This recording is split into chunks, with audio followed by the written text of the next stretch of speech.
All right. Just saw the YouTube tag come up, so it looks like we are on YouTube. We are. We're Excellent. getting more people requesting that their AIs come in and join the group than people. So, isn't that the way? Anyway. Okay, we ready to get going? Hmm.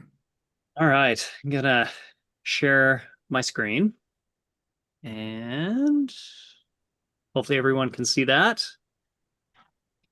Yes. Excellent. Okay, we're gonna start off with just a couple announcements here before we get rolling into tonight's episode. Just a couple quick reminders. Blair has some opportunities to be able to connect with the mind models, connect with him outside of the Blair Dunkley experience every Tuesday night. He's got a podcast, The Mind Model Mastery Secrets, that is on YouTube, Spotify, and Apple. And you can go to the link shown on the screen. There are new episodes dropped every Monday and Thursday. Thursday is usually a spin-off of what we talk about here Tuesday night at the Blair Dunkley Experience, so kind of an addition to. Monday is whatever topic they decide to choose to talk about. Also, there is the Mind Model Minutes podcast, which is just a little blurb about the mind models, kind of a learning opportunity. And as mentioned there, you can go to the YouTube Mind Model Minutes, and you can actually find that, or just search Blair Dunkley. And then finally, Blair is offering a free profiling session right now. And this is an opportunity to learn a little bit about yourself, something that you may not know. Yeah, you cannot see your blind spots usually. And so this is an opportunity for Blair to kind of listen to your language pattern and see what your gaps might be, and you may learn something about yourself. Normally, Blair charges a pretty penny for this, and he's offering it for free right now. So you can go to the linkedin.com/in/Blair Dunkley one and just let Blair know that you're interested. Just message him, let him know you're interested in a profiling session, and he'll get you on the schedule. And with that, I'm going to stop share and welcome everybody to the 367th episode of the Blair Dunkley Experience, where we discuss mind models. Mind models are a collection of extensively tested thought frameworks, skills, and behaviors that enable people to transform their lives intentionally. Your host for this evening is Blair Dunkley, the creator of the mind models. We are Tim and Becky Graff, your co hosts and certified mind model coaches, along with Patty McClurg. And the Blair Dunkley experience is Blair's free gift to you and is an opportunity to learn, experience, and practice these mind models in a safe real world environment. Mind models have impacted every part of Becky and I's lives, not only in business. It's made us more effective and confident in our business, but also it's helped us in our marriage. It's helped us resolve an 8-year challenge that we had in our marriage in just a couple of hours. And when we lost both of our young daughters in a tragic accident back in 2020, these tools gave us the strength to navigate grief and the PTSD and the capacity to recover more quickly than we ever thought possible. My models have increased our effectiveness, resilience, and the ability to move forward without traditional counseling. And so we look forward to learning with you tonight. We welcome you to the Blair Dunkley experience. Tonight, we are continuing the episode that we did last week around anxiety and why, and how the basically anxiety's favorite game is the endless why hole. So this is lovingly titled Anxiety's Favorite Game, the Endless Why Hole, Part 2. With that, I'm going to turn the time over to Blair, and he's going to share with us just a little bit of leftovers, kind of things we talked about last week, and share a little video. Yeah, and I'm going to show you guys a little bit of a video that I'm doing up these days. And it's going to be added into the the BDE Insider Notes. So this is an add-on in there, just so that you guys can have a quick, hopefully impactful review. Let me know what you think, and share your thoughts in the comments and whatnot. Okay, I'm just going to share my screen, and share that and share sound and optimize video and click share. And you guys should be able to see this. With that, I'm going to just click.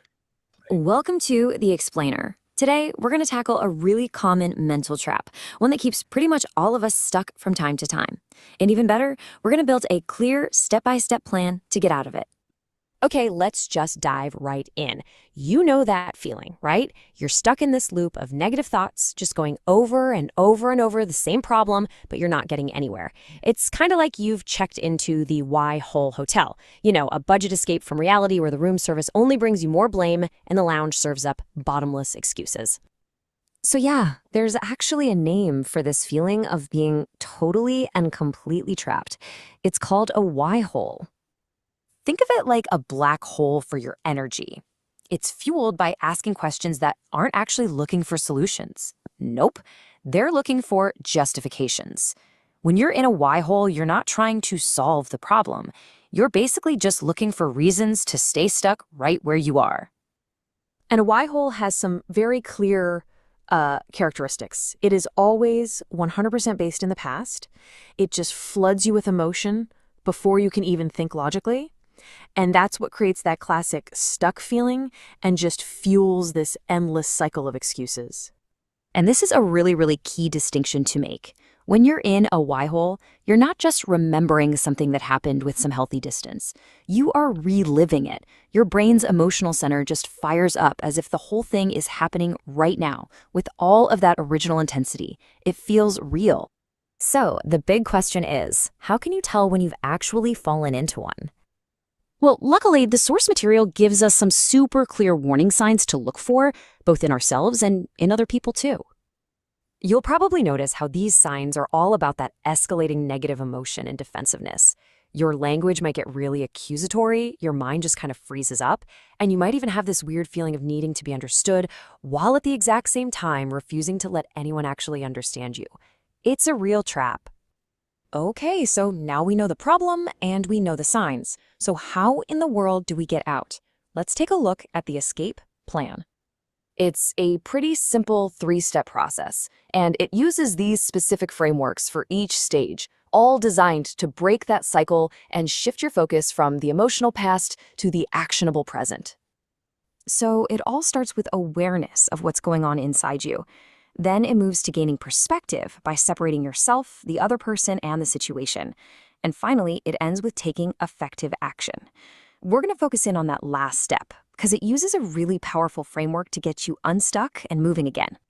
The 3 E's, what they do is shift you away from judging yourself or other people as good or bad. So instead of thinking, oh, why am I so awkward? You start to evaluate what actions were effective or ineffective based on external observable results. It's all about data, not drama. So why does all this matter? Well, because this framework is an unbelievably powerful tool for managing one of the most common why holes out there, anxiety. I mean, check out this real-world application.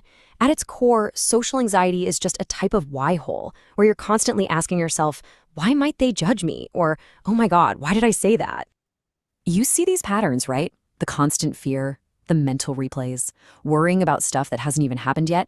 These are classic why hole behaviors. And that 3-step escape plan? It's the direct counter to this whole cycle. So you use your awareness to catch those anxious thoughts as they pop up. Then, you use perspective to separate your feelings from what's actually happening in reality. And then you focus on effective actions you can take right now, like calming your breathing or just engaging in a conversation. You know, escaping the why hole isn't just about feeling less anxious or less stuck. It's about fundamentally changing the kinds of questions you ask yourself every single day.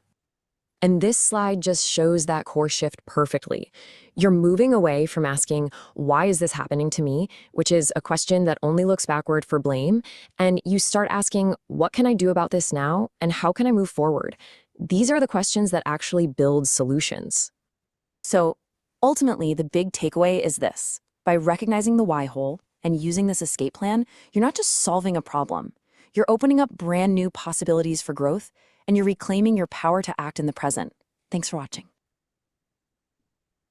Yes, thanks for watching. So that actually is the quick overview for the why hole here on anxiety. Now, we've gone through a few other anxiety or why hole issues. Like, you know, we did one on, I believe it was procrastination, and then we've done this why hole one, part two on anxiety, and the why hole itself, why it matters that we deal with the why hole. Well, let's take a look at where we are in our life and how stuck we feel sometimes. Do we actually have an actual escape plan? Well, that short little video walked you through what you can actually do to escape. And for those of you that are interested in learning more, I'm going to be doing some mind model method coach training out in Arizona, January 5th to 8th, and then 13th to 16th. So I just wanted to plug that. And getting people understanding how to overcome their why hole and all the different versions of why holes is huge. Anyway, back to you, Becky and Tim. Yeah, that was a very well done video, Blair. Thank you for sharing that perspective, the visuals. So as Tim mentioned, we are on part 2, why hole and anxiety. So and not just any anxiety, but specifically social anxiety. So I want to pose the question, when you think about social anxiety, what does that mean to you? And I'm going to wait for just a second for you to process, and then I'm going to call on someone to please share what social anxiety might look like for you. Leslie, would you mind sharing what comes up for you, please? And then after you, Leslie, I'll go to Jacqueline because I see you're back on camera.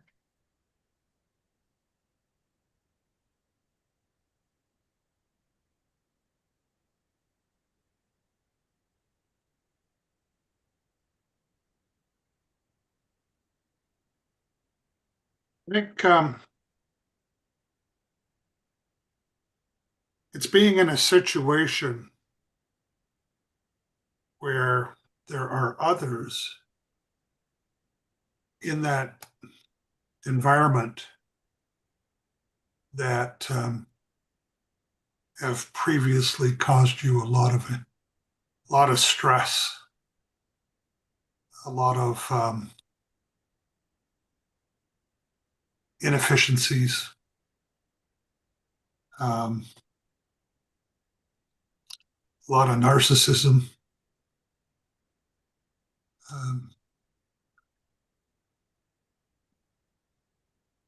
That's what's coming to mind. So it's definitely when somebody else is in the room where a past experience is pulling you into that anxious feeling. You want to run. You want to get out of there. All right. Thank you for sharing, Leslie. Jacqueline, you came on camera and off mute. Did you have something you'd like to share? Sure, I can. So anxiety for me, in social situations, it actually for me doesn't have to have somebody there that I even know or has had an impact from my past. I start to feel uncomfortable. I'm not sure what to say or do. I just kind of don't feel grounded in my body. I guess I should say, how do I feel if I don't feel grounded? It just feels uncomfortable. I don't know exactly what that feeling is. Out of sorts, clumsy, or that type of thing, is what happens to me. And usually it's when I stop and ask myself, what's going on, or, where am I? It's usually something that I'm thinking out that's not necessarily relevant to the situation. I'm causing it myself. Okay. Yep. I was going to ask you, so which which way is your mind sort of pointing, inwardly or outwardly? When I'm feeling anxiety, Yeah. well, I would actually say it's probably both. I'm hyper focused on something that's going on the inside that I'm not necessarily aware of, but I feel as if I'm in like a bubble and there's a disconnect with the people around me. Right. So for me, I think it's a mixture of both. I never really asked myself that before. No worries. Just thought I would. Shannon, you also came on camera. Did you have something that you would like to share here? Thank you, Jacqueline. That was very insightful. It's an interesting question because I've been pondering whether or not that's something that is an issue for me or whether or not social situations are simply really overstimulating to my nervous system. Because I can feel a huge letdown when I come home and I have the space, to start to become more present. One of the things I notice, I do start to feel really, really uncomfortable if I don't have a purpose. So if I'm working at an event and there's a large amount of people there, it doesn't bother me at all. I know what my purpose is, I know what I'm doing. If I'm there for reasons other than work and I don't, have any other purpose other than to socialize, that becomes very stressful. And I start to, you know, there's a lot of tension in my face and effort that takes to be, on. And then when I go home, at the end of the day, I'll have a lot of like replay in my head going, was that appropriate to say? Maybe I should have been more like this. Is everybody okay with me? Was I okay? Like it'll go around and around in my head. And the need to it will eventually quiet down if I'm able to verbally process with someone and just hearing things out loud. I'm like, oh no, that was normal. That was reasonable. And it's all usually fine. Like I understand how to engage with people really well. And most of my jobs and tasks and upbringing and just personality is very peoply, but it seems a lot like it takes a lot out of me and the cost of it's very high. And so that's one of the things that caused me to take a deeper look at it. And I'm still kind of noodling on it is the cost is when I get home and the letdown and the adrenaline and the thoughts are very active. How do I quiet my mind and calm my body down? And what part of that is just a lot of stimulus and what part of that is actually this very anxious and stressful situation and I need more skills to deal with it. So that's what it feels like. Mm-hmm. Thank you for sharing, Shannon. Brent, what about for you? Anything coming up for you as we're talking about social anxiety? Social anxiety in particular, no. I don't particularly understand it. I don't never really felt that. I feel uncomfortable in situations in social, but I've never had that. So I know that people have experienced it, but I haven't personally. So getting like a hold on it and what it's like. I tried to put myself in those positions to really understand, what it is, and I can't, and on this particular one, I having the trouble doing that. So, I'm really looking forward to, seeing those and understanding those things to look for and see those. So really helped me out. Okay, thanks, Brent. How about you, Patty? I think in social situations, when I've experienced that kind of anxiety, it's a great deal of uncertainty. In a sense, I'm almost judging people's reactions before they've had an opportunity to have a reaction to me or to something I've said. It's like there's a whole thing going on inside my head. And I don't want those things to happen, but in some ways, I've already lived through them in my head. I'm expecting to be judged. I'm expecting to not be accepted. I'm expecting to not fit in. And it becomes a bit of a self-fulfilling prophecy because it changes the energy that I have within a group so that they are responding more to my energy before I've even had a chance to open my mouth. Mhm. So I think that there's a lot that goes on internally with social anxiety before anything actually social has happened. Like Mhm. the pre-social prep so Yeah. that Yeah, just walking in the room and looking around and okay, I don't see anybody to connect with. I don't, those kinds of things. So then what do I do with myself? And um anyway, it doesn't happen to me all the time, but it does happen occasionally. thank you for sharing. Yeah, go ahead, Brent.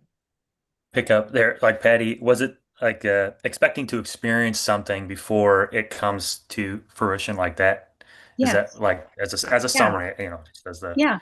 the thing there, and then projecting that, as the energy you're projecting, it Yeah. That's has that that's helps that happen in those yes, situations. that's very Okay. concise. Well said. Nice summary, Yeah. Brett. And then something came up to me too, something experience maybe is depending on a previous experience they had in a large group setting that may from the past put them in those situations, a negative experience or something that was traumatizing with a large group of people. And then, in those scenarios. And then when they go in that further, that's where that brings it about. That's what came up to me as well after you were going through that, Patty. So maybe something that Yeah. happens or something from before that carries over. So that was Mhm.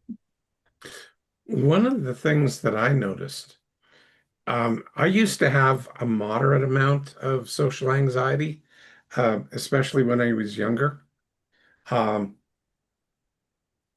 One of the things that I found is that just focusing on me being able to relax and just be relaxed actually would tend to relax people around me.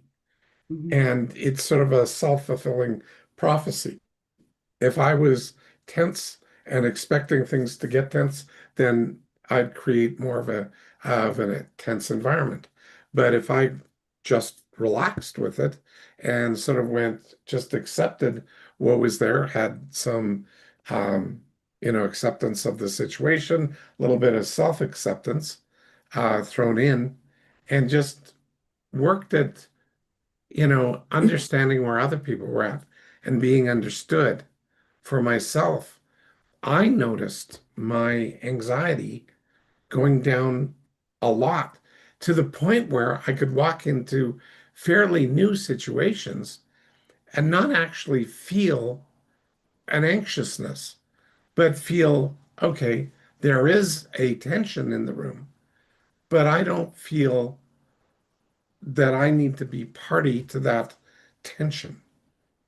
And, I can acknowledge it, but do I have to be part of it? And that's one of the key things that I have found has really helped me in numerous areas in my life. Just sharing that and going, yeah, I can relate to feeling anxious, but I can also relate to being calm and just, okay, this is what's going on. Great. That's what is. Yeah, I think, yeah, go ahead, Jacqueline. Yeah, I relate to that, Blair. In when I'm feeling uncomfortable, it's usually because I feel like I'm lacking in something in a social situation. Say everybody's having this conversation about which I know nothing about, and I often have to stop myself and just say, I don't have to be part of every conversation. Just have that reasonable, logical little quick chat with myself and take a deep breath, kind of look about where I am and just kind of bring me back into a more calm, self-accepting space, which is what you were just describing. So that was Yeah. interesting. Yeah. And it's not even self-protecting per se, it's just self-accepting. Accepting. That's what I said. You might. Oh, sorry, I didn't. Yeah, no worries. No Yeah, worries. thanks. Yeah, just self-accepting and Yeah. go, oh, okay, that's interesting. Just because I can't relate to it doesn't mean anything. It just means I've never experienced that before.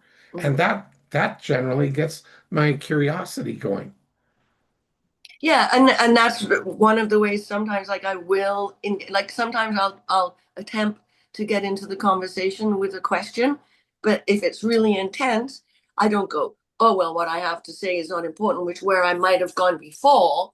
Now I just like, hey, they're just having this really intense, stimulating conversation, and I get to observe it rather than putting myself in, well, I'm left out. So Yeah, it's exactly. the choice. Well, and that's such a powerful thing too, Jacqueline, that you're talking about is how often when we're in a social situation where we enter something that's already going on, it's very easy for that narrative of being like, well, I'm not seen, I'm not part of it, I can't contribute for the story to Mhm. take over. And if we're combining that with what's been shared, so Leslie, other people, Jacqueline, you're like, well, sometimes it's just kind of, I don't need other people. Sometimes it's something that I just manufacture myself. Shannon, you shared like if I have purpose, like I'm in it, I'm on it, I got it, I'm good. But if there's not like, Shannon, this is your directive or this is what you're about, there's that like, oh no. And then you get home and did you notice the narrative and the questions you were asking yourself? Which mind model were they playing in? Did you notice that? Like fear of them judging me. Mhm. So yeah, like, is that where you were going? Was evaluation versus judgment, or did you think of another one? Well, that's what I was asking you is what did you notice? So I That's the one that I got. It's like if it's not a future because it happened and I'm overanalyzing things that already happened in the past, worrying and creating stories and judgment about those things. yeah. So might that be a why hole? Maybe. Just thought I'd ask. Well, and it's funny you bring this up, Shannon, because I find myself doing the exact same thing. Like Okay, good. when I'm in a social setting, I'm usually and when I'm slightly uncomfortable, I'm on. Mhm. Like Yeah. I'm usually that just that slight uncomfortableness puts me in a place where I actually behave and things come to me quicker. Like it's almost like somebody flipped that light switch on, that little bit of nerves just brings the adrenaline, and I am just on it. Mhm. But I do kind of the same thing when I'm in the moment, I'm on and I'm a little uncomfortable, but then after I go home and after, all of it comes down, I do find myself in evaluation versus judgment, and more often than not, I'm in judgment. Yeah. Is what I said, did I say something wrong? Did I do this? Did I do that? Did I look like a fool? And Yeah. the Did interesting someone thing, take it this way? Am I really meant it this way? And yeah. yep, yep, I find myself doing the same thing. And 9 times out of 10, when I go back and watch a replay, if it's recorded or something like that, I'm actually like, oh, that was awesome. Like I was on, like that was great. And so when that external evidence is there, I'm like, right on. If it's not there, I'll sit and stew on it forever. And so that's something I've had to work on as well. So I love that you bring that up is, that's something I have had to work on is not going into the judgment and actually looking at, okay, what was shared? Did this work? Did it at least? And it's interesting in a big group setting, I've had to shift my focus to if I only impact one person in a mass group, I've done my job, so to speak. Like, it worked. And so we've got a heavy dose, I would say. I think we can all agree that there's a heavy dose of judgment versus evaluation when it comes to anxiety, whatever form, whether that's judgment of self or judgment of others or judgment of the situation, judging our own feelings, whatever those are feelings, I shouldn't be feeling this way. That amps up the energy. Mhm. So, one of the things that we were talking about, the picture that comes to mind is we're kind of like conglomerate rocks. We got all the stickiness on the outside of us. And as we roll through life, we pick up all these things. Okay. Shannon, you're laughing. It's like a ball of duct tape. No, I could totally as it, picture it. Like I'm as it literally rolls. rolling around in my head while you're talking. Okay, but it's true. Like the things that we get, and when we get under pressure, they get lodged tighter and tighter and tighter in us. And so it can become this unconscious reaction to a certain situation or to stimuli. that can amp up our anxiety, right? About the thing. It may not even be relevant now. So what are some other mind models that we might utilize if we're these sticky conglomerate rocks and we've got all these things that are sticking to us? Are we at the mercy of these knobby little additions to our world? Or do we have something or tools that we can utilize to help break free, slough off, or refine our experiences? And Well, when she just real quick, when she poses this visual, at first when she posed it, I'm like, okay, we pick up like this massive one rock or something like that. And then you think about the thing rolling, it hits that and it can't roll any further. And then it attempts to go another way. And eventually, if you get so much piled on there, the thing can't really roll very well unless we, kind of what's been talked about, we start sloughing things off. But how do we do that? Yeah. That's the So question. sorry, Blair. I just wanted to kind of paint. Yeah, I totally agree with the direction you guys are going because it really comes down to using the mind models to create a more effective version of ourselves. Do we want to be walking around with all these sticky knobbies stuck to us? Like it's like we're growing our own warts, in semi-intentionally. And I go, is that really how we want to hold ourselves? And I go, for me, not really. Um, I want to be able to let that stuff go and not have to spend 2, 3 hours in the evening going through that.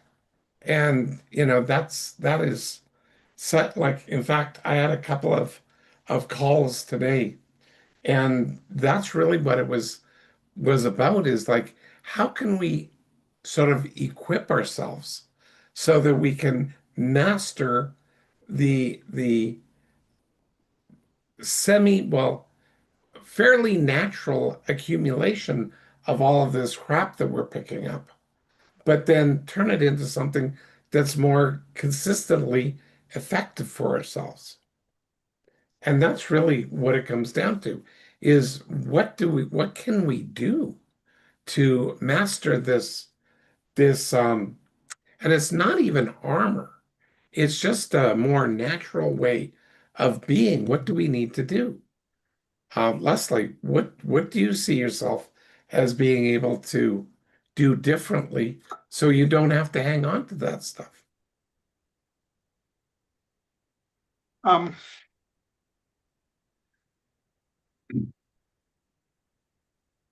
this has been running through my mind here as the discussion. Situation. So maybe it's a self-other situation that Mhm. um, at, So can I ask you a question about that? Sorry.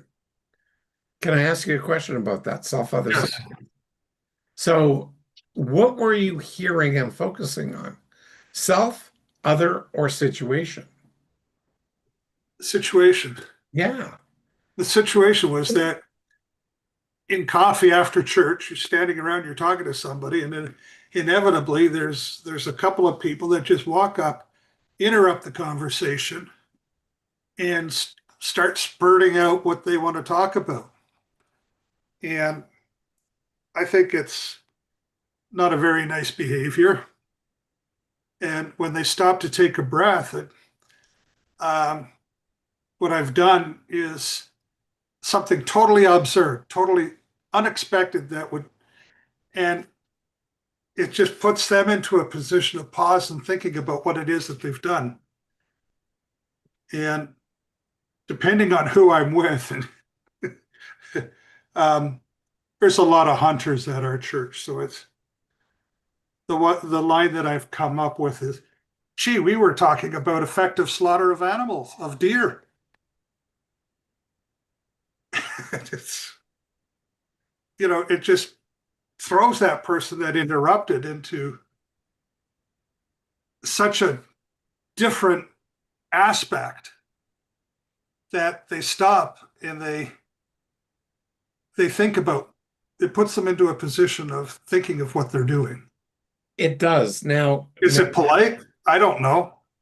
I'm They don't run worried away about usually. May I ask you a question? Yeah. Is it effective? Yes. What makes it effective? It stops them from interrupting. Okay. And so is the only thing that you're wanting is to stop people from interrupting, or do you want them to examine their behavior as well? I would say the former rather than the latter to get them to stop interrupting. Okay. There is one gentleman who has certainly comes up and just doesn't interrupt anymore. Um, Okay. Do which is you help them engage or him engage?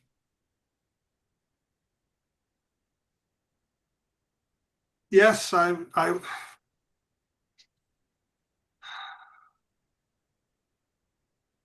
yeah, by position. Okay. In what way? Well, you move around to include them in the circle or Okay. make, Okay. make room for Physical them in the position. circle. Yeah, Okay. Great. Good. you know, Good. it's not pushing them out of the way, that's for sure. Right. Okay. So it's by being physically inclusive. Yeah. Okay, great. Good. What other models can we utilize? Shannon, any? Oh, sorry. Oh, you're good. The dog was just making some noise. Oh, Um,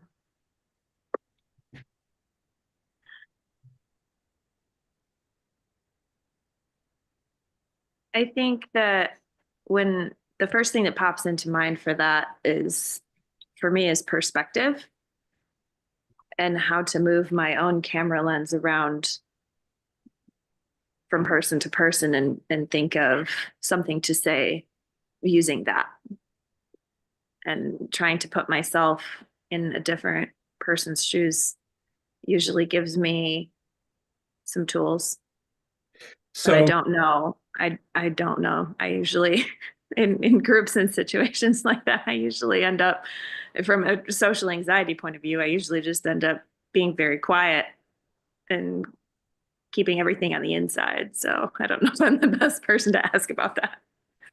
fair ball. Um, do you include the point of view, the perspective of care and concern for both yourself and others? If I'm evaluating my own behavior fairly, I probably stuff myself and OD on care and concern for other people. And then I go home and deal with that later. So what does that give you as a potential thing to pay attention to? What's I think missing? I think in the present moment, to practice holding myself equally as important as the other person Exactly. instead of less than. Yep. And there are many times I can recall throwing myself under the bus for the sake of social propriety, or not rocking the boat or keeping the peace, or things of that nature. And finding a way, when I feel super strongly about something that's happening that doesn't feel right to me, because I have those very strong stirrings of something, and that most of the time, in order to um, make do, my feelings inside are so intense that I usually end up keeping my mouth shut, because I can't think of anything effective to say to pivot the conversation how I'd like to see it pivoted, you know, in my mind. Does that make sense? It does, but then what does that do to you at the end of the day? Oh, it's still, throwing myself under the bus. It's not. Exactly. Yeah. So where's the happy medium, or is there? That I don't know. I mean, I have found silence to serve me well in some capacities. I learned from a very dear friend that the phrase "that's interesting" can go a long way. It can, and that is And just, interesting. because and I have used that. I've practiced that. Most of the time, if I don't offer my own opinion, people spend a lot of time assuming I agree with them, and I'm just listening, taking in what they have to say, because they haven't asked for my opinion, and I don't offer it unless people ask for it. I hear you. Are there times when you wish you could offer your opinion, but in alignment with the conversation? Oh, definitely. I have lots of things I would love to find a more tactful way of saying. Well, might we consider using the alignment process? Most of the time when I try that, I know to remember to ask the question, and I don't know what question I'm asking them. May I ask you a question? And then I have nothing to say. Okay, yeah, but okay, you say, may I ask you a question? But before you ask that question, what is the direction that you're wanting that conversation to go in?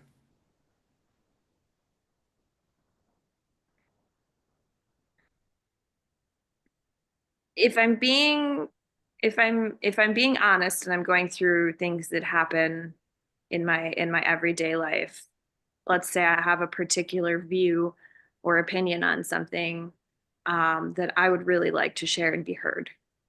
Yes, And I, in that moment, I can be aware I have a very strong opinion and I'm, very assured of my own rightness or high probability of rightness. And that's already starting from a place of judgment. So yeah. that's usually why I end up keeping my mouth shut instead of, Okay, so you went into a why yeah, right very now. quickly, very Yeah. quickly. So can you apply curiosity to yourself? Hold on. That's interesting that you bring that up, though, Blair, because I'm hearing a lot of curiosity, but I'm hearing it. It's keeping it internal. Correct. I don't know how to apply the curiosity in a way that accomplishes anything though, because I can sit there and I can most of the time, if I'm going to be fair about your question just now, most of the time my curiosity is pointed at them, trying to understand their perspective and their point of view. And that goes to war with my insides because my insides are like, yeah, but you have something to say. And then, I'm judging myself for feeling judgmental. And so I'm like, try and understand their point of view. And it's like that. Does that So make so is sense? that fair for you? No. Exactly. So isn't it more effective to try and find mechanisms that create a balance? Yes. But I have no idea how to do Okay. that. I Can mean, I your role idea of play with you? curiosity, though, Sure. like, Can I role play a little bit with you? go for it. Okay. Um, I'm still me, and you're still you, okay? No role Okay. reversal just here. Do you mind if I ask you a question? Go for it. Great. So, how effective is this model that you're trying to work through here working for you? It, on one hand, it's effective because most of my relationships are reasonably healthy and peaceful, so there's less conflict, and that's effective, but it's also not as honest and transparent and equal as I'd like it to be. Is it important that your relationships become more transparent and equal? I think so. I'm just going to share my opinion here, and it's just an opinion. I concur. It appears to me that you're not holding yourself equally as important as the other. Is that fair? Yes, that is fair. Great. So I get a watered down version of who you are then. Oh, that's interesting. Is that not what I'll like? I'm being straight up here. That's Yeah, not no, I'm that's not fair. or nothing, just calling it the way I see it. Hold on. Well, if you're gonna go there, No, I'm not going to go there. I went there. Yeah, no, I'm processing. That would indicate on some level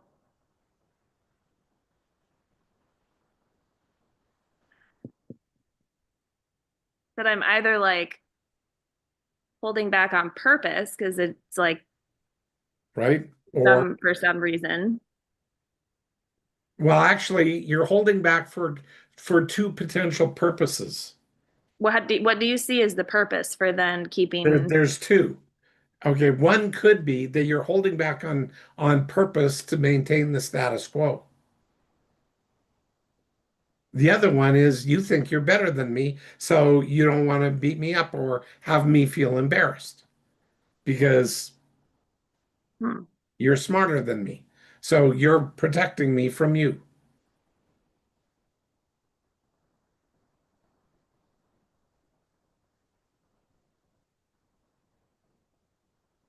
hmm, that's very interesting. So then what would be an example of sharing an alternative opinion that's not hurtful to the other person? Because that, if we're getting to Okay, like the right there, root of timeout. things, You're yeah, telling me that you can hurt me. yes, words are Okay, weapons, so go ahead, give it your worst or best. but that's not in any way ever going to be authentic flying out of my mouth. So then, how come flying out of your mouth just a second ago, it was somehow claimed as some level of authenticity from what you don't want to do to somebody else? Yeah, you would never do that. What's your I know intent? that I would never do that, but they don't. I mean, It doesn't okay. matter. Do It you, does what do not matter. you, it doesn't matter You're what they know? protecting me from you that I don't even know what it is, and you wouldn't do those things that you're claiming would hurt me in the first place. So all of a sudden, your whole argument is mumbo jumbo, girl. Whose job is it, Shannon? Yeah, Oh, I knew you were having something that was just waiting to who come out. owns who owns this problem, and whose job is it? Who Because gets you're protecting me from you. Well, you own you and I own me. Yeah, well, yeah, but stop then owning my stuff that you think I'm going to behave and get hurt from something that you say to me. Global guilt. Yeah, It's a family trait. Just and ask my brother. anxiety. so it's Oh, interesting. Would it be reasonable to say that there's an element of fear that is kind oh, of trickling through the through line here? you know there is. I do? I'm asking you. Is that No, fair? no, I'm telling you, you know there is. I know there is too. But like Well, I'll specifically, tell you right now, I don't know that there is. you I don't don't. know. No, I don't know that there is. Well, what would it be if it's not fear? Like, I mean, I for some, don't know, but I don't know that it is. You're assuming that I know, but I don't know. Until you start telling me what is true for you, I don't know what's true for you. I'm no mind reader. I'm a profiler, but I'm no mind reader. that's fair. Okay. I can't figure this shit out. Okay. You got to tell me what's going on. And when you tell me what's going on, all of a sudden I can start working with what is. Well, if we're within the context of social anxiety, the for me specifically, the fear behind it, because I will say that yes, that is the case. Becky's correct. It is the fear.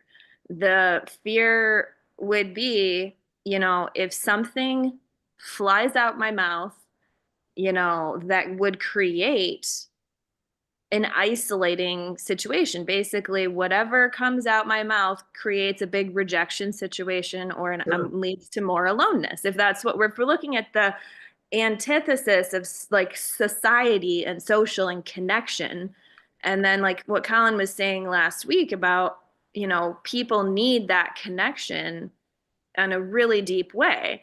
And Yep. so putting yourself out there is a risk. And the fear of what is the most opposite thing that could happen is to be without that and to be alone.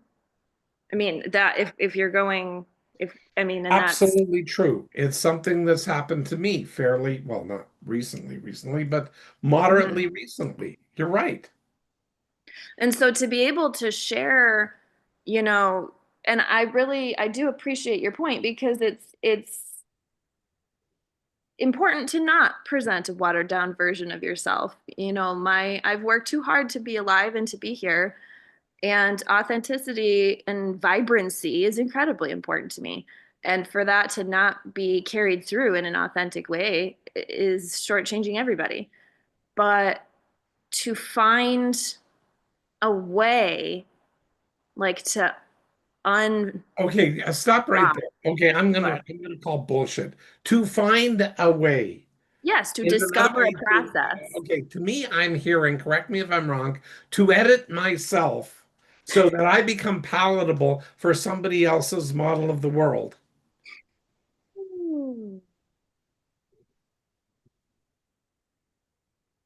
Okay, I went through a lot of shit over the last 7, 8 months. Okay. I was going through my own medical shit. And I know that we have a lot of commonalities here in a number of things, but I was also involved in a 2.5 year relationship with somebody that I dearly loved. Okay. And part of my confusion at getting out of that is because I wanted more. And I thought that that would be a good thing to have. But what I winding up doing is having none. So I lost the opportunity. But I've had to come to realize that I've lost an opportunity there. It's not that I've lost all opportunities. Okay, that I can explore other possibilities in my life.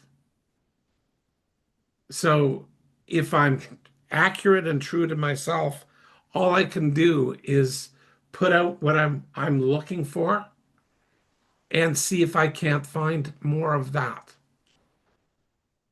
And if I can, great. If I can't, then I missed an opportunity. But I won't know if I don't look. And when I look, I start seeing other things that I may want that may be different or even better.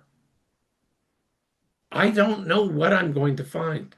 All I know is that what I had was very good, in some ways, the best I've ever had, and still not good enough,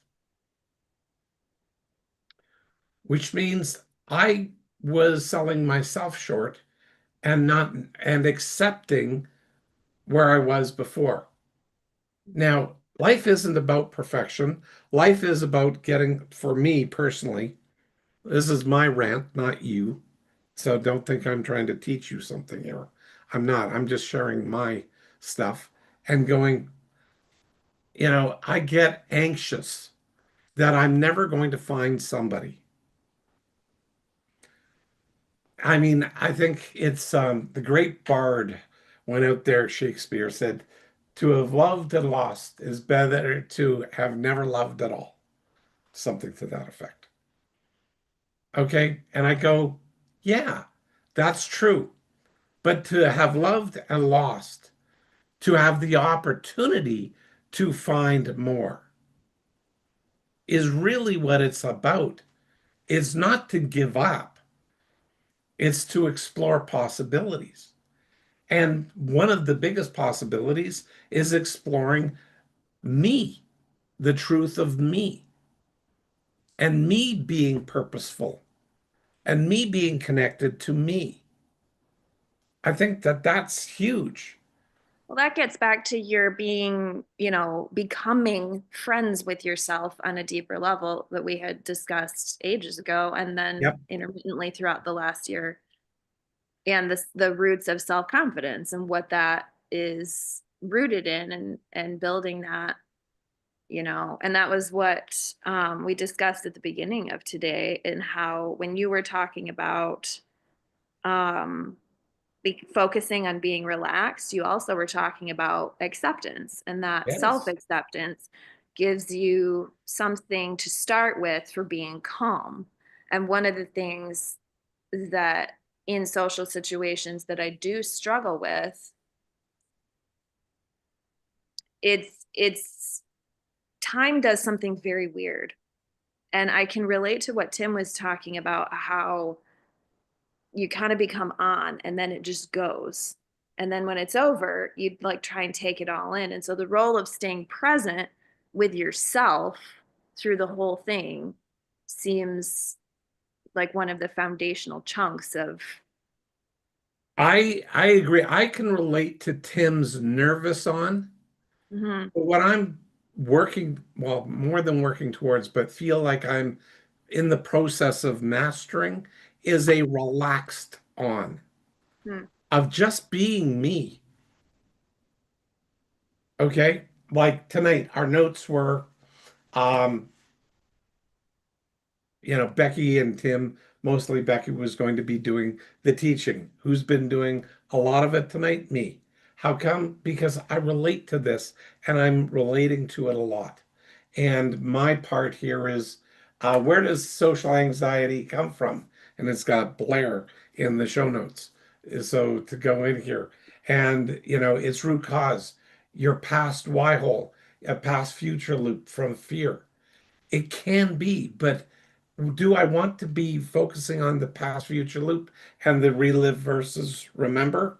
Or do I want to be focusing on how to transform myself to get to discover a better version of me so that I can convey that with self-confidence, with a calm, relaxed state, so I can influence people around me? That's something that very early in my mind model experience, I thought learning them was like a secret weapon to like hack any situation and to make things turn out how in my mind I wanted them to be. But the the finesse,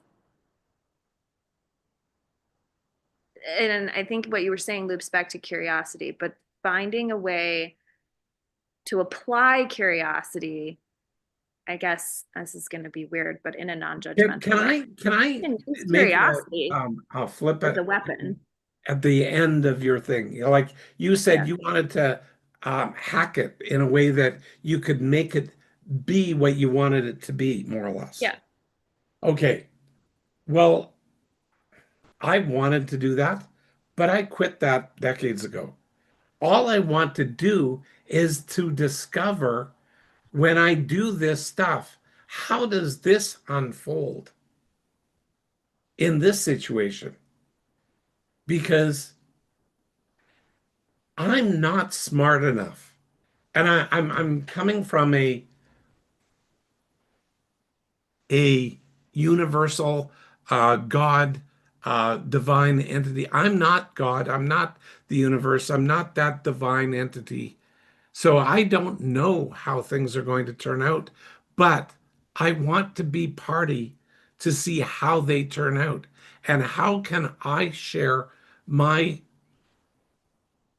care and concern, my love, my focus, my intention, my helpfulness, my intention to point a way so I gain greater clarity. How can I do this so I can be true to myself and not take on all the anxiousness that I used to and be worried about what everybody else was thinking about me and just put myself out there and let them see who I am so they get to know me, a true version of me. And when those people find me, and if it's somebody that I hopefully, knock on wood, might fall in love with, they actually are falling in love with really me, not some imitation, not some part of a thing that I'm trying to become, but just who I am. And I am always evolving. So it's that evolution and that connection and that person that I can influence and show. I mean, one of the things that I'm paying attention to these days is mind model method coach training out in Arizona. Some of the people that are we're targeting out there are people that are uh, parents of autistic kids who are needing to be self-educated, and there's funding for that education, but the parents are extremely frustrated. Well, how can we help them be a better version of themselves so that they can influence their kids to become better versions of themselves? Because at the end of the day, is that not what we're here to try and do? I think that that's what I'm here to try and do at the very least, is just help people evolve to be more of who they want to be, not who I want them to be. I Becky. think that what you're talking about is, I don't think it can be underscored enough that when we talk about self-other situation, self needs to be the first thing we take a look at. So when we're talking about in the scope of anxiety, social anxiety, the only thing we can have a clear understanding of is ourselves.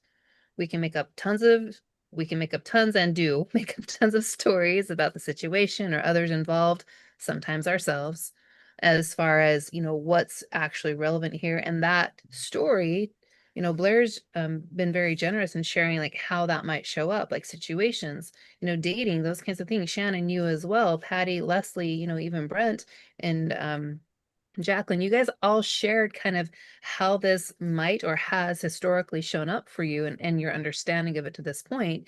And what we want to do is carry this forward and talk about, as Blair's talking about, how can we behave differently when we're feeling anxious? How can we like understand the sensations, the emotions that are going on for us first, and identify, is the story I'm telling around this true or not? Or with curiosity, how might I engage differently?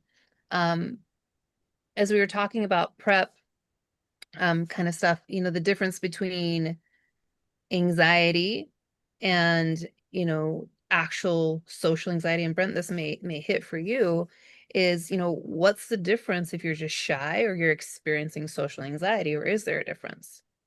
Okay, like are we smushing stuff? Are we clearly understanding how we're experiencing things?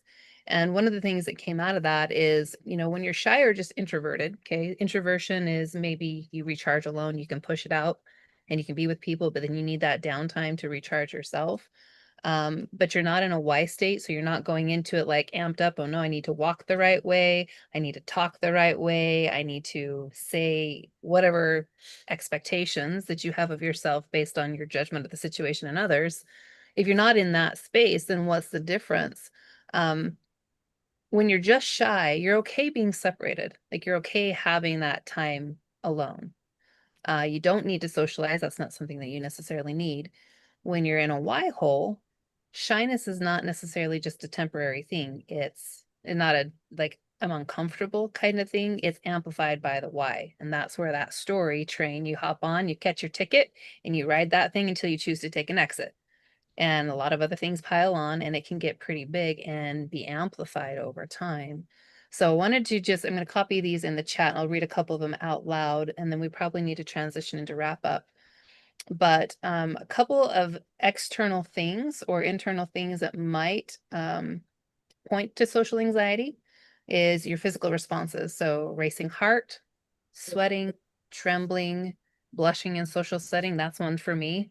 You can tell I start to get like emotional and I bloom, right? I have truth skin and I am like all sorts of flustered and hot on the inside. That's when I know that I'm dealing with it. Okay. Stomach upset or nausea before or during interactions. Like, do you amp yourself up before going into something, or Does it hit afterwards? So Shannon, you shared a little bit of that like mental kind of stuff with us. Difficulty speaking or feeling your mind go blank. Okay. So these are all some indicators. Emotional patterns, persistent fear of being negatively evaluated, walking into it, oh, they're going to say something. What are they saying behind my back when I walked out? Anticipatory anxiety, worrying days or weeks before social events or events in general. Feeling humiliated afterwards and replaying conversations in your head. I know nobody on this call has ever experienced anything like that. Okay. Behavioral signs, avoiding parties, avoiding meetings, dating, or even phone calls. Sticking only with people you know very well. Needing to recover after social contact. So how to distinguish it from shyness or introversion. Shyness is temporary discomfort and fades as you warm up. Like you just got a little bit to warm up to the situation. Introversion means that you recharge alone and that not that you fear people. That's a misconception.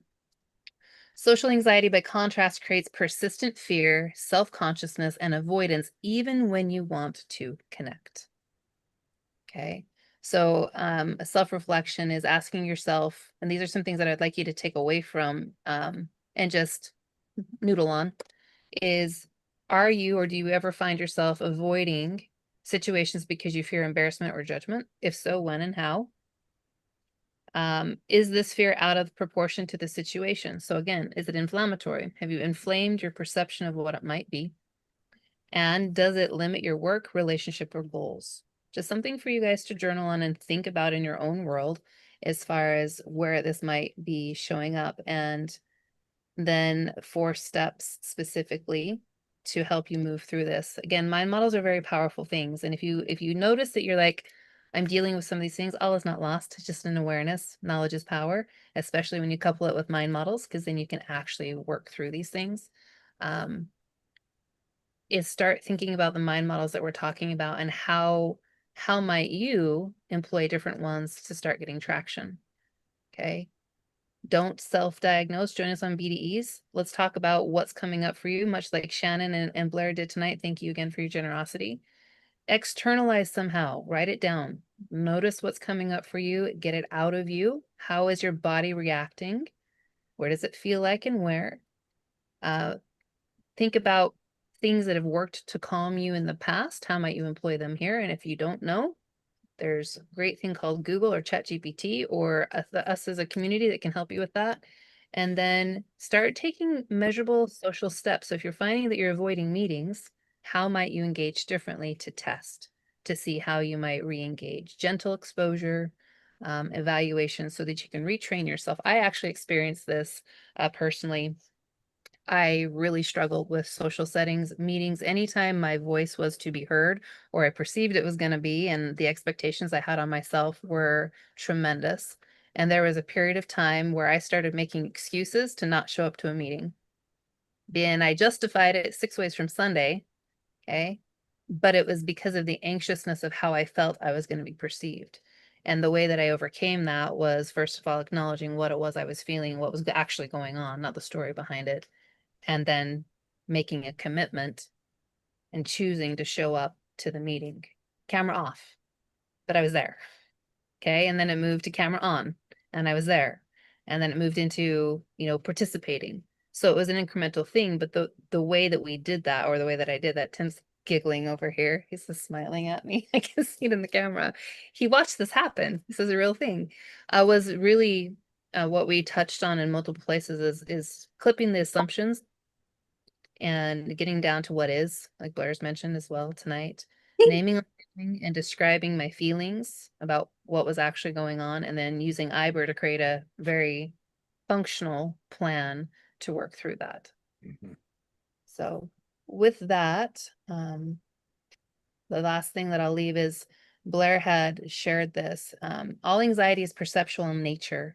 Neuro pairings, example, if you've got low blood sugar or hunger or tiredness, Blair was sharing this, it can lead to being susceptible or adopting somebody else's model of the world because you're not necessarily at your most rested self. And the body feels a sense of lack, which drives the why hole. If we think about everything that has been shared tonight, there is an element of lack that was driving it. Leslie, right?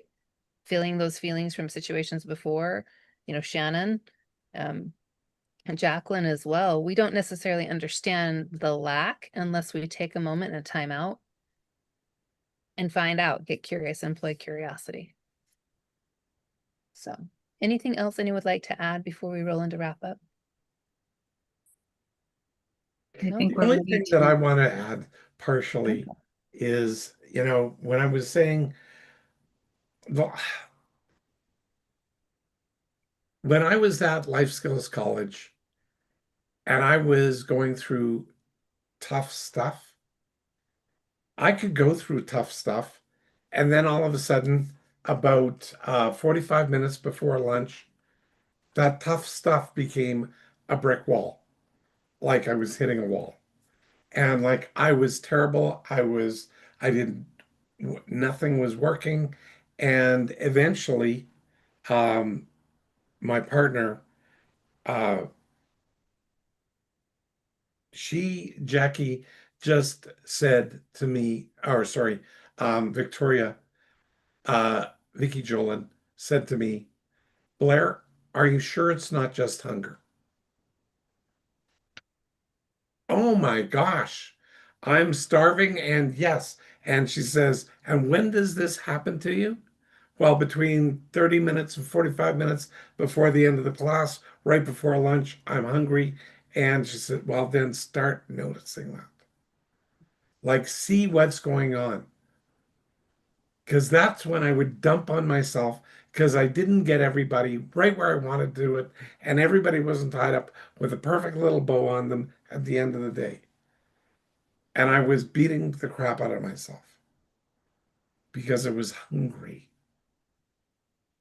So I started doing a wrap up a different way. And the way we're going to wrap up tonight is a result of that, by the way.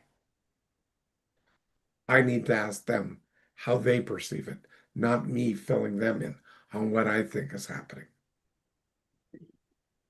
Okay, on that note, that's a great place to transition to wrap up. I do have a question for you to noodle on before you give your wrap up. Wrap up here, just for the people who haven't been a part of it and might be watching, is identifying what are you taking away from this? And on a scale of 1 to 10, what is the value that has been provided to you tonight based on what you're taking away? The question I have for you to add to that is, what do you do to manage yourself emotionally, or do you manage your emotions? So I would like to start with Jackie. Can we start with you? Yes, if you don't mind. It's dinner time in the household, so Okay. how do I manage my emotions as much as possible? I really, as much as possible. So what do you do to manage your emotions? Well, sometimes it's just enjoy them. Like when I'm thrilled about something, it's like, oh man, I want to save this one. I want to save this. And I think I remember learning in life skills, like if you held your thumb or something, it would save it. So I'm often, when I'm wanting to save something, like on my recent trip, I had some amazing experiences, and I really worked at fully pulling myself into the moment. Thank goodness I knew about now, because I just absorbed, So anyway, that was getting carried away. And sometimes I manage my emotions just by telling them to fuck off. Mhm. Like, get out of here. Like, often, sometimes driving down the highway, just like, shut up. Because, so that's how I manage emotions. But of course, I've got some different effective ways using mind models, of course. But these are all mind model based. It's just sometimes, when I need a quick reaction, I don't have time to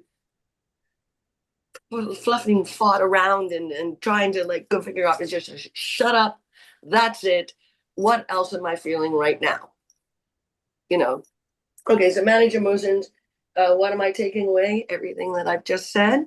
It's and also what I've realized tonight is how much my shyness, which I feel I'm shy, everybody tells me I'm not, however, is actually just social anxiety. It's not shyness at all. Because, but I've just relabeled that because do I look shy right now? But I'll tell you what, you take me and I've got to meet some people for dinner. I'm shy, I'm quiet. Um, so it's really interesting that I've actually now changed that from shy to social anxiety because I can deal with social anxiety, even if I'm at the point where I'm almost ready to throw up because I'm just taking the garbage out. I know how to deal with that. So I think I'm going to give, instead of saying I'm shy in my head and acting to that word, I'm now just going to say I've got social anxiety and I have a trick for that, or I have many options for that. Where shyness was like oh, I'm shy. There's no way out of that box.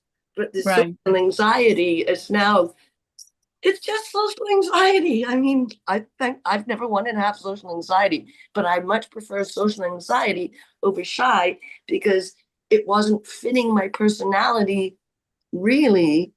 Anyway, I'm going on and on, but it's just because it's hit me like a ton of bricks. Like it. Well, that's an exciting discovery to test and see how that works for you Yeah, going forward.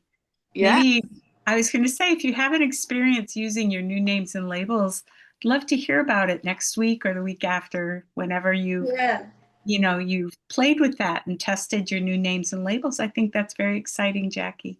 Yeah. And then these questions that were posted, do I avoid situations?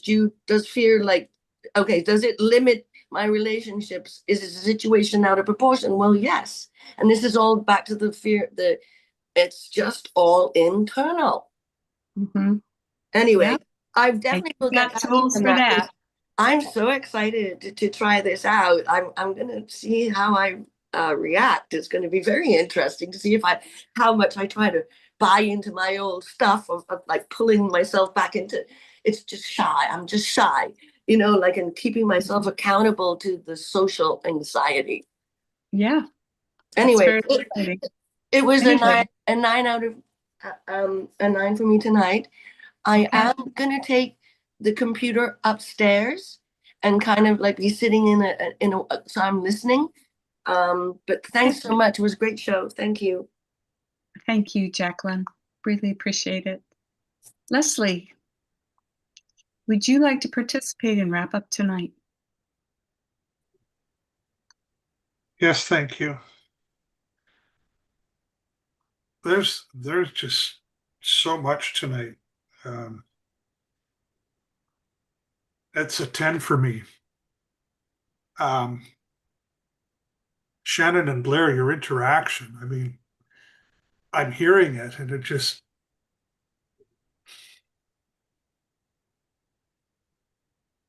amazes me. Doesn't overwhelm me, but it amazes me. The nuances that were touched upon. Um, Mhm. I don't think like that.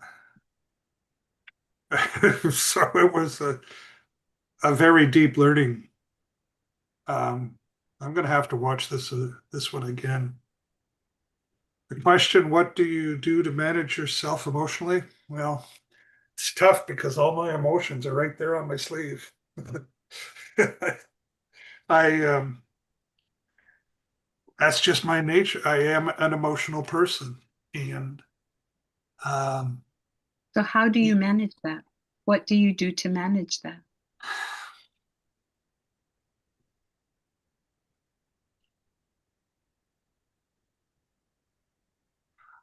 I don't know how to describe it other than that I can say that I'm getting better. I notice that you experience your emotions. Is that Yes. okay? And I would also say, from seeing you for a few years now on the BD, that the experience of the emotion tends to be more and more present as opposed to past to present to future. Tends to go near past to present and mostly present now. Whereas before it wasn't. It was No, rarely present. no, my why hole was very deep. Yes. And it's been filled in a lot. But tonight was excellent. Thank you very much. You're very welcome, Leslie. Brent, would you like to participate and wrap up tonight? Yes. Question. What do I do to manage my emotions? I would say from learning the mind models, it's asking the questions. It's usually the three E's. Is that effective? Is that effective? The response, the emotional response that come up. Is that effective for the situation? And a lot of times it is effective, or sometimes it like the volume of the response, maybe, that too. So is that response yes? Was it like the volume really high, or was it extreme response, or was it, brought in but similar response but at a lower level? So that as well. It usually happens now. It happens like quickly right after it comes up. So that way I was like, oh, okay, you know, quickly shift if it's a negative one, or comes up. It's like, oh man, was that really my response? Is it coming from judgment? Is that an accurate uh something that I perceive that happened? So is that my response? Is that really? And then, like Blair said, sometimes it's environment, food intake, things that have happened before throughout the day that will impact that response. Like, okay, this is coming from, not from just this place. It's coming from somewhere else. A lot of this is just coming built up. So, it's not effective for this particular um, thing, situation. Mhm. Um, so that the mind models have helped me tremendously with that. Even excitement things, like Jackie's saying, like being able to experience that and hold on to, because sometimes that was, growing up, that wasn't something you reveled in. It's like, oh, something's exciting, like, oh, okay, that's cool, move on. Don't not living in that and truly experiencing the excitement, things that you really enjoy. So really trying to hone in on that and say, this is, to experience that, hold on to it and really soak it in. Um, Mhm. so, having that experience and how strong those are. So, focusing on those types of emotions where I go to see, and then being aware of those as well, being aware of which those emotions are. So that way, name and label those, um, to identify them and bring them out to, and then remember, that helps you remember those, ties them to those situations as well. Mhm. So that's what I do. And today, I would say for me, it was a 9.5. I mean, I got quite a bit of insight into the experience and what the social anxiety, what that brings into, not just like sure from general anxiety, but bringing it into social situations of what people may be feeling when they go into that, what they're experiencing physically, what comes out, and the different things that's going in, inside, that's running through. So sometimes I see, sometimes it's the naming and labeling the two. Some can get confused, like the smushing of the two. Sometimes it may not be the anxiety in the situation, it just may be something else. Or it may be, you label it that's not anxiety, but it may be, you're not quite sure what it is. So you're, the accurate name and label to what you're experiencing. Um, yeah, so yeah, I get a 9.5 for me tonight. That's great. Something to put it together.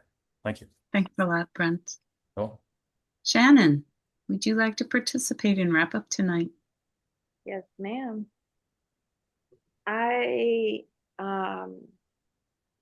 there's a lot here that was really interesting, and thank you for playing together, Blair. That was really fun.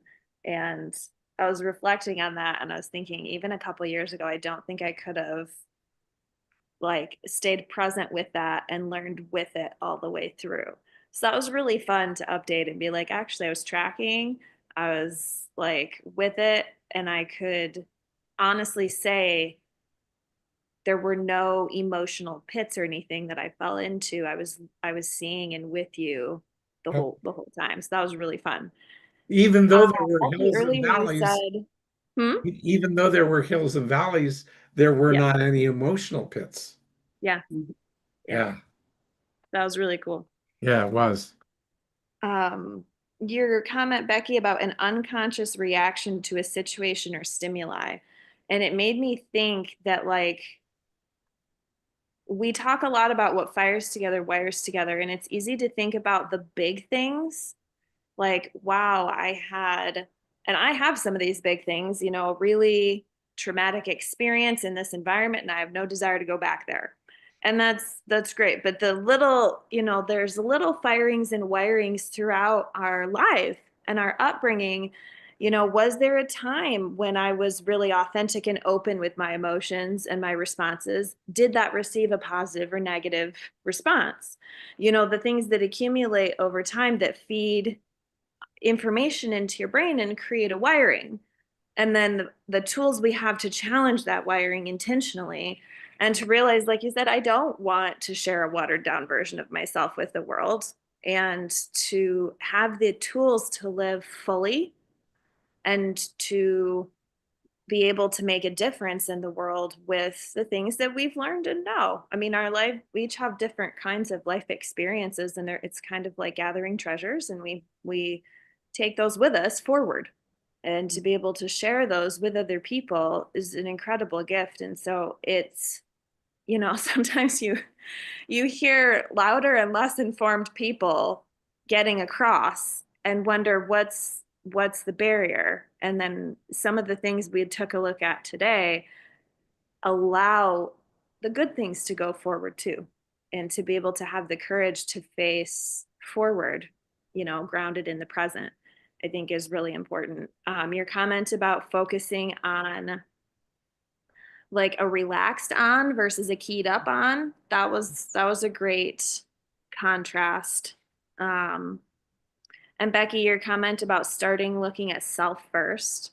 And that was the first part of our conversation, Blair. That's never a perspective I've ever taken before in looking at that particular issue. Not once. And I've looked at You're this going to issue. have to be specific because you Huh? said that you've never, what do you, Oh, starting with self first. We were talking about how does that impact me? And that's never, I usually start with them.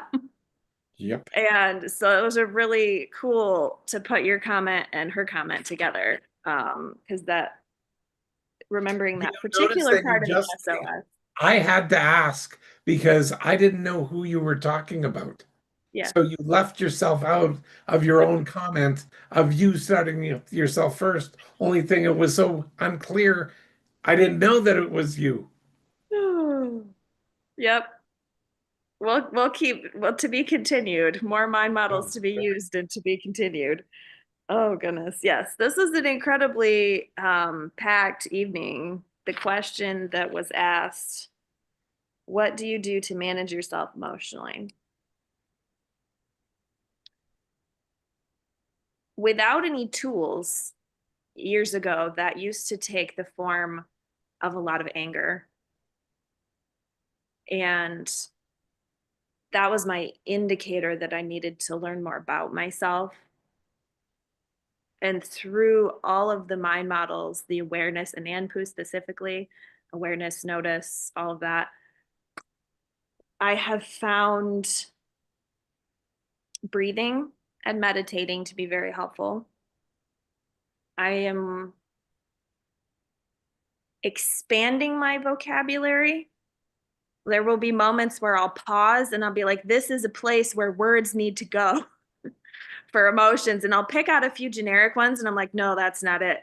And it takes me time to search and find a word that accurately fits how I'm feeling. So I'm in that phase right now where I'm working to find words that fit. Good. And being able to process those either myself or with another person verbally. Verbal processing helps me manage emotionally a lot. Movement, exercise, or walking, being in nature is very helpful emotionally.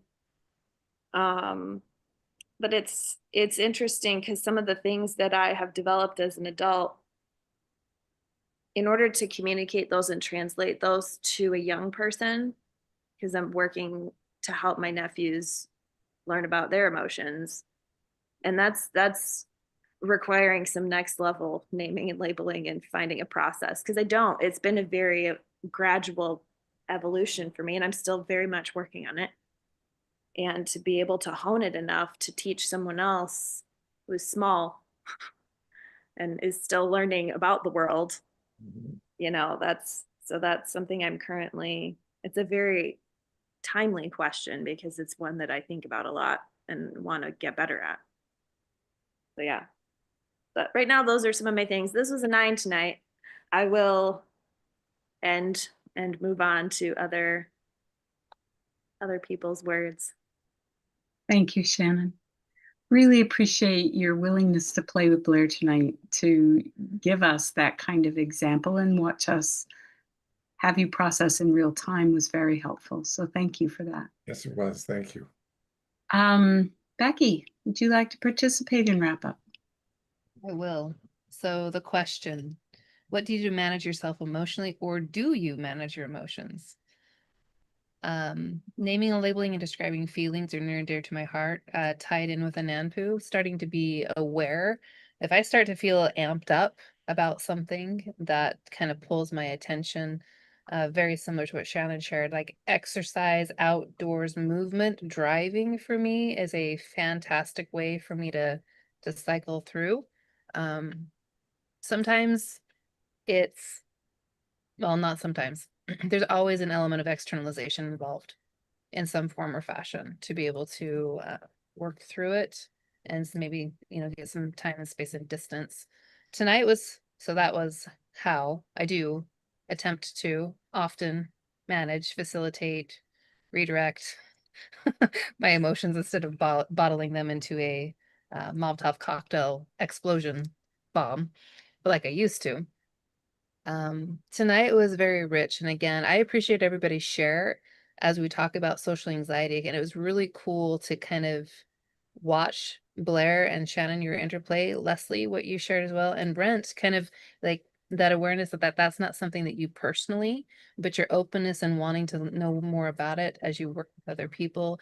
And I thought it was incredible how Jacqueline's switch of a name and label for her worked. Most people are often like, no pun intended, shy away from the social anxiety part of it versus the flip flop. But again, this is not about right, wrong, good, or bad. It's about the names and labels that we use, that we behave to, and being able to identify something that can be more effective for us. And just, again, understanding ourselves a little bit more about what's coming up, when it's coming up, so that we can work with it instead of utilizing it as a building a wall so that we stay stuck. So 9.52 for me tonight. Thanks, Becky. Tim, would you like to participate in wrap up tonight? Yes, I'd love to. For me tonight is a 9.5. I've thoroughly enjoyed all the conversation tonight. I really actually enjoyed the interaction between Blair and Shannon, has been mentioned before. It was really fun to follow the conversation, pick up on keywords, phrases, and just noticing some process as that conversation went on. It's always really cool for me to kind of pick up on the process and flow of what somebody's saying or not saying, and just how much I pick up on. So I really enjoyed the conversation, specifically between Blair and Shannon. But I also enjoyed everybody's insights tonight. Things that Brent shared, things that Jackie shared, and Leslie. One of the things that came up for me, Leslie, as you were wrapping up as well, is one of the things that I've noticed with you specifically, and I just wanted to toss this out there, is you've become more effective at naming and labeling, something that I am personally working on.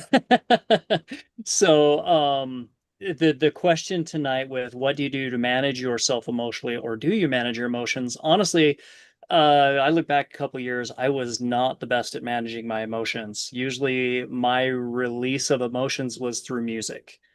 It was a way that I found to whatever I was feeling. If I was sad, I would put on a sad song and just let it out. If I was angry, I would put on a really angry song and just feel it through the music.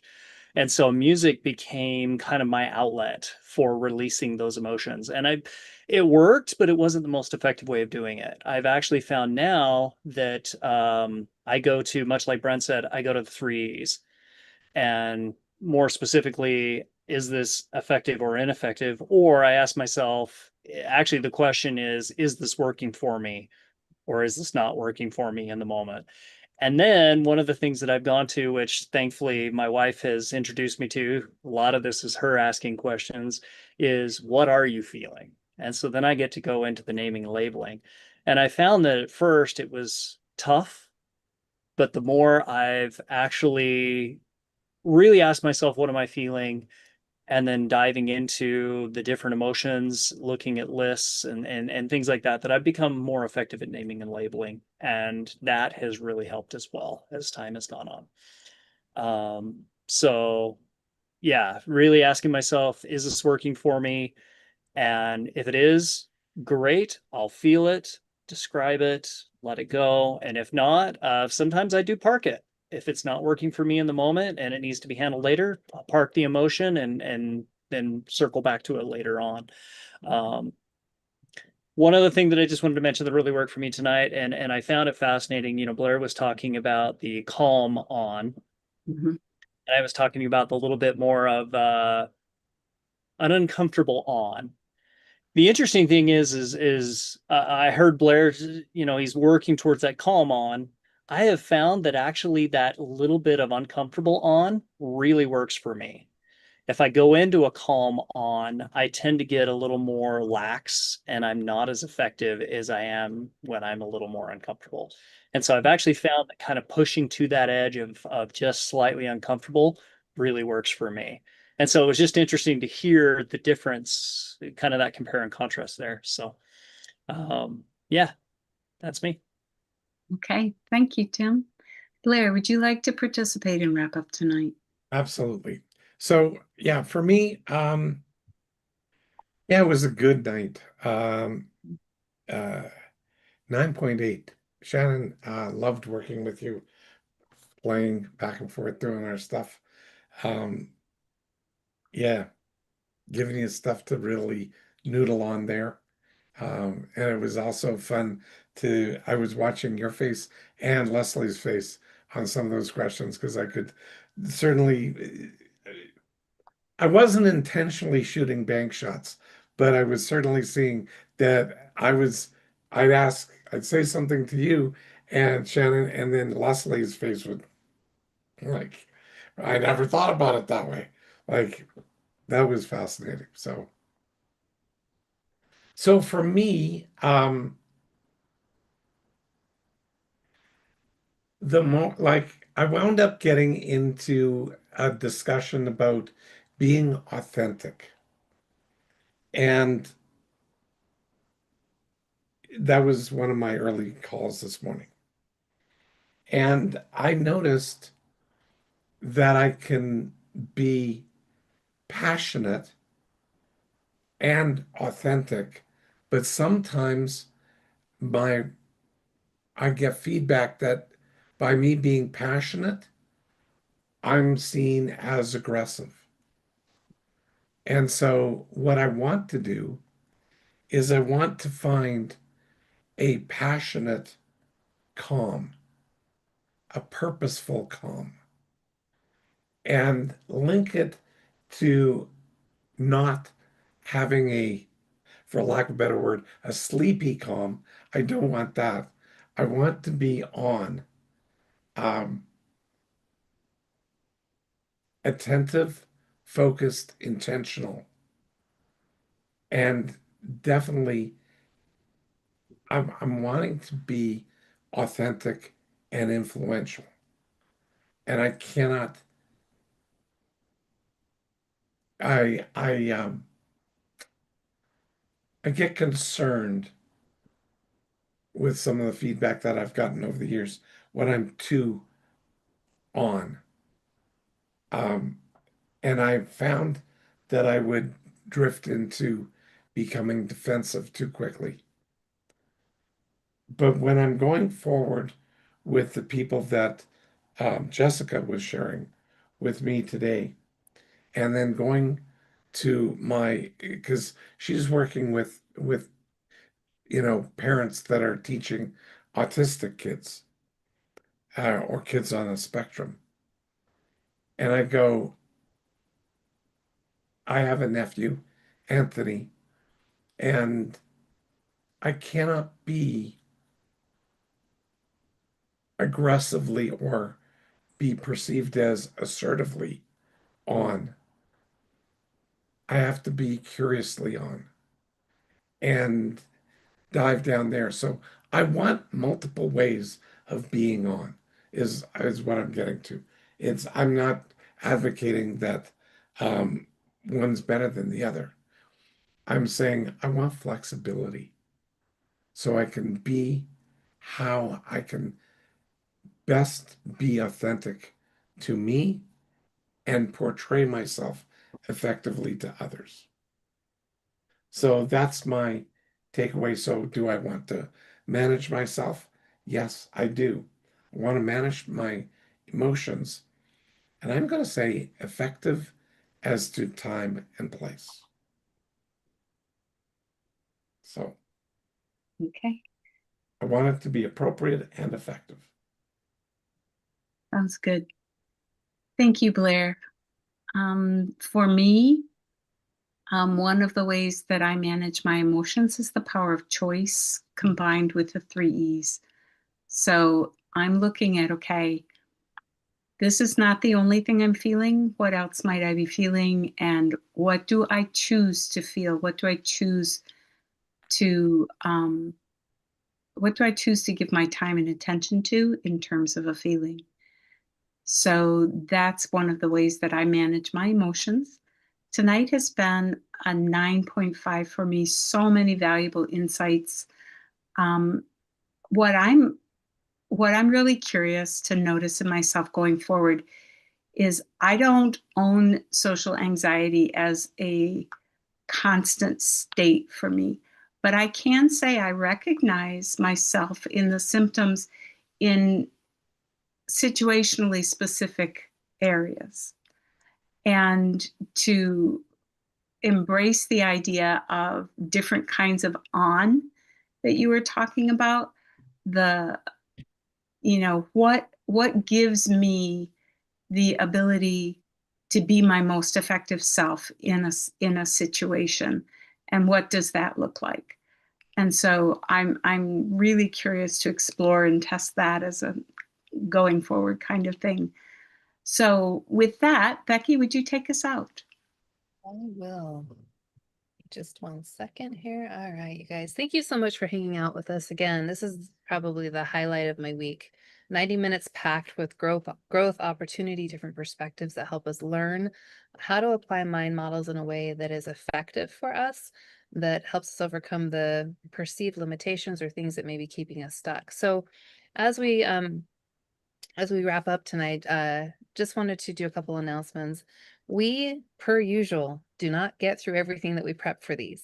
We go where the conversation goes. We invest in the people who are on because we really truly want people to have an experience with mind models and see how literally they can affect change and have different awarenesses that help us become more effective in whatever space that we need to.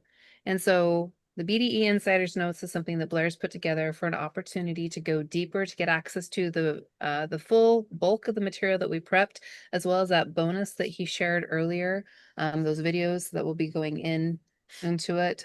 Again, Escaping the Why Hole is what he presented for us earlier today. That will be added into the Insider Notes. And they go from episode 318 all the way current. And we're at episode 367. So there's a lot of depth, a lot of richness for you to learn a little bit more about the concepts of mind models and then also how we utilize them in different areas of your life. You can get those by going to blairdunkley.com/BDE Insider Notes. It's $25 a month or $300 a year.